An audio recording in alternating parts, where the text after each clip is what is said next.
talking about people, though, Okay. right? So what else can people mean? This is one of the other problems with listening. If I use the word door, do I absolutely always mean this? Or can door be something else? What else can a door be?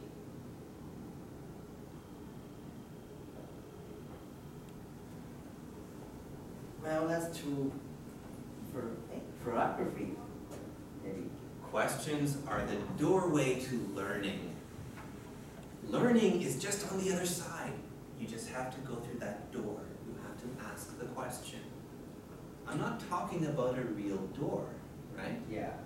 When we use words, that's one of the big problems with listening, is that sometimes we use door and we mean a piece of wood with hinges on it that you can open and close. And sometimes we mean a figurative door. It's not really a door, but it's a picture, it's an idea to help people to understand, right? Yeah. Doors are also great places for turning off cell phones. You put the cell phone in between, you slam the door, and the cell phone will be off. Yeah, putting it right now. So, this person.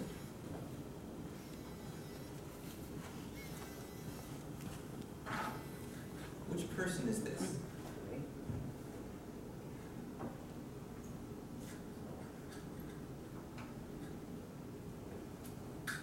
How many people do you see here? There's 3 different ideas, right? Which one is the first person? The ear and say. Say.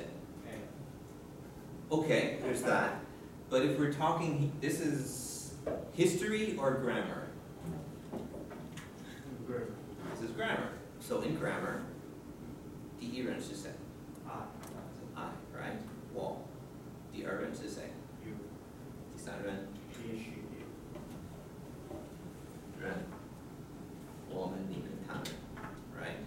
That's the relationship. It makes a lot of sense. We need the men for the sound, so we use this character, okay? We need this idea. There is a relationship, but we don't get there unless we ask. We have to question it, you know. The teacher taught you, 我你他我们你们他们. But in Chinese, it doesn't matter. 可以说你我他 right? 没关系，因为都是一样的，我吃你吃他吃 right? But there are most languages in Asia that have a difference there. If you don't have a character-based language, if you spell your language, then every verb changes. Maybe not for each one. I eat, you eat, he eats. 因为是比较简单的, right? But in French, they're all different. In German, in Italian, in Spanish, Latin, and Greek, they're all different. So the key idea here goes back to this question. And that means, again, we have to remember to ask. We have a great question here. I say they're related, they sound different, dialogue, biology. They sound different, we spell them different, but there's a relationship. So we can ask. Right? So with listening, you have to ask. You have to listen for relationships. What else is important with listening?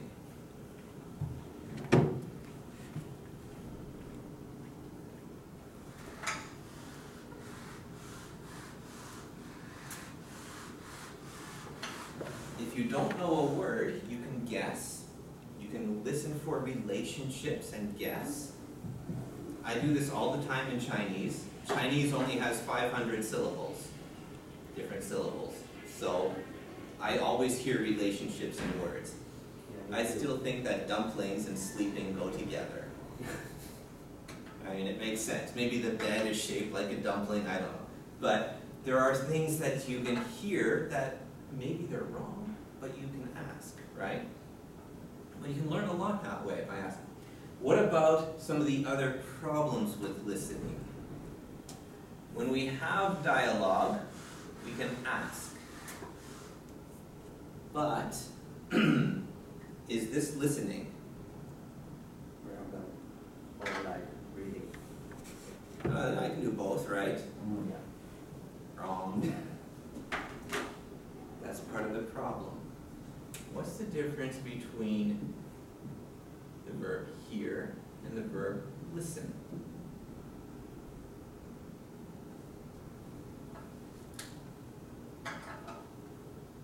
Focus and not focus. Okay, why? Well, here is when you use your eyes, and listen is you pay attention to somebody. Okay, paying attention. We have this too. Yeah, you meant ears, right? Yeah. I hear you just means my ears work, right? But I listen to you. That means that focus, you have to pay attention. So, we need focus. What else?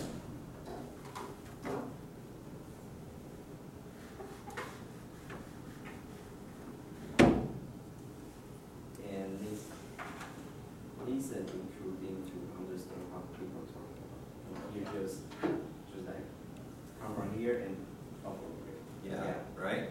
Listening also means comprehension, understanding.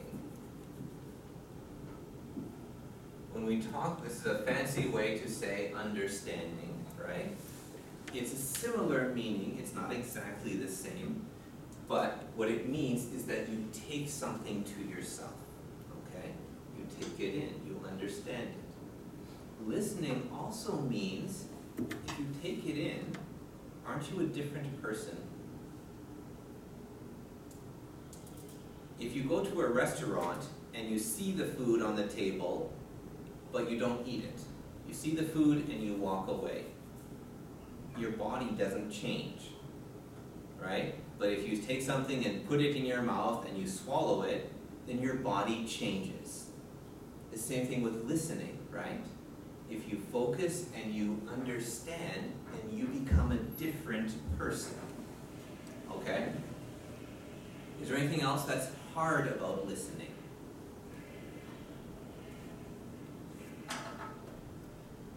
What makes listening difficult? Because listening is need to use your brain. Yeah.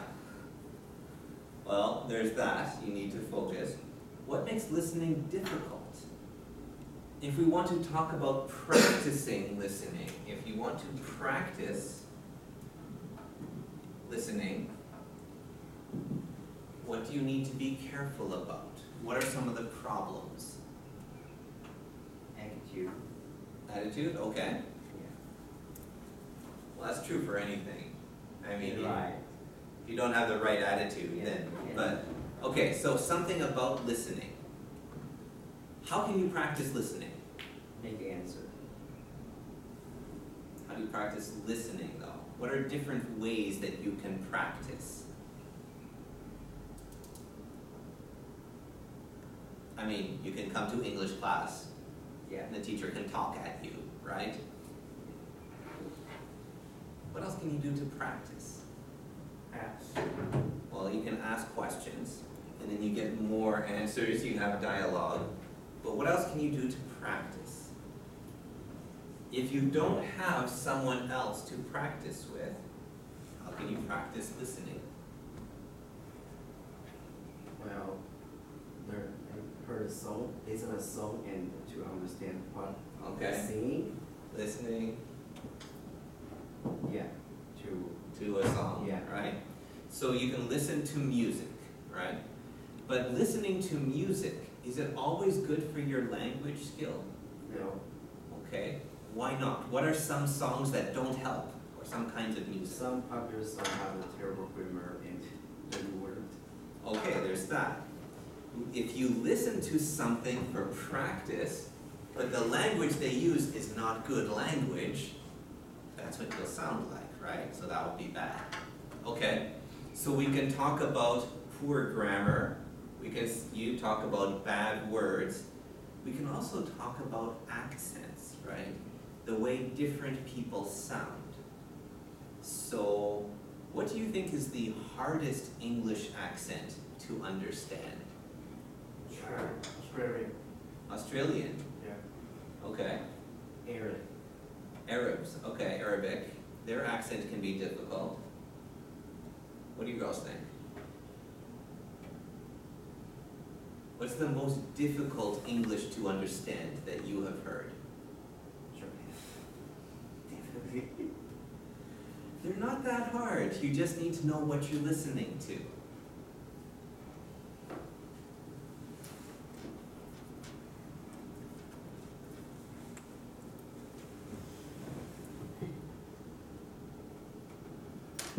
Okay, Australian can be difficult because most of them, they do not grow up in an environment where foreign or non-English speakers have to understand them, right? In a lot of ways, they're isolated. Their English developed a few hundred years ago, and it kind of stayed at that time. Some of their sounds are different because they never had the changes that England had, right? So, Australian English, sometimes British English can be hard to understand.